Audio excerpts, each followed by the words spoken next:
دیکھا جائے تو اللہ قرآن میں ارشاد فرماتا ہے وَلِلَّهِ مَا فِي السَّمَاوَاتِ وَمَا فِي الْأَرْضِ، زمین میں بھی جو کچھ ہے، آسمان میں بھی جو کچھ ہے، سب کچھ میرے اللہ کا ہے۔ تو جب سب کچھ ہے ہی اسی کا تو پھر وہ خریدے گا کیسے؟ خریدتا تو وہ ہے جس کے پاس کوئی شے ہو نہ، جس کے پاس کوئی شے نہ ہو وہ خریدتا ہے۔ تو جس کا سب کچھ ہے وہ کیوں کر خریدے گا؟ اللہ کا ہی تو سب کچھ ہے، مومن تو ہے ہی اسی کا۔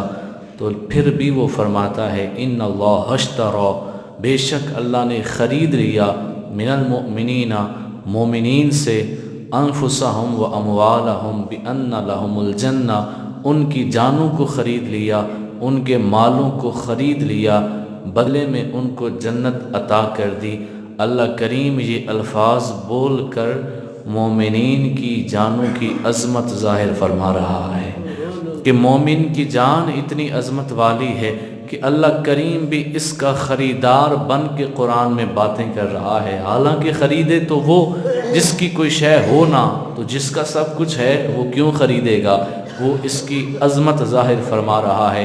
پاک محبوب علیہ الصلاۃ والسلام ارشاد فرمانے لگے شہید کو دنیا سے جاتے وقت نزع کی حالت میں اتنی تکلیف بھی نہیں ہوتی، شہید کو دنیا سے جاتے وقت اتنی تکلیف بھی نہیں ہوتی جتنی اے بندے تجھے چیونٹی کے کاٹنے سے ہوتی ہے۔ حضور علیہ السلام دیکھیں کتنا کمال کا ادراک ہے میرے نبی علیہ السلام کا، فرمانے لگے جتنی تجھے چیونٹی کے کاٹنے سے تکلیف ہوتی ہے اتنی بھی شہید کو شہادت کے وقت درد نہیں ہو رہا ہوتا، اتنی بھی اسے تکلیف نہیں ہوتی۔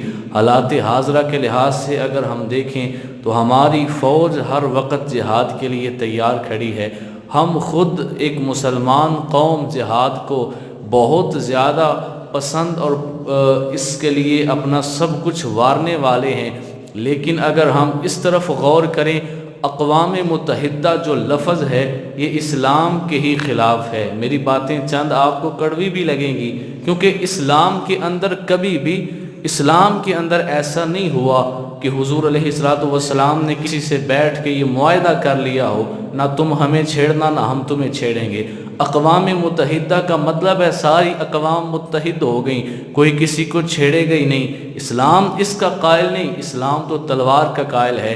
کیسر و کسریٰ، ایران اور فارس نے کچھ آ کے نہیں بگاڑا تھا مدینے والوں کا، لیکن نبی علیہ السلام کے اصحاب تلواریں لے کے چلے گئے، باہر آؤ یا ہمارے نبی کا کلمہ پڑھو یا ہماری اطاعت پہ مجبور ہو جاؤ۔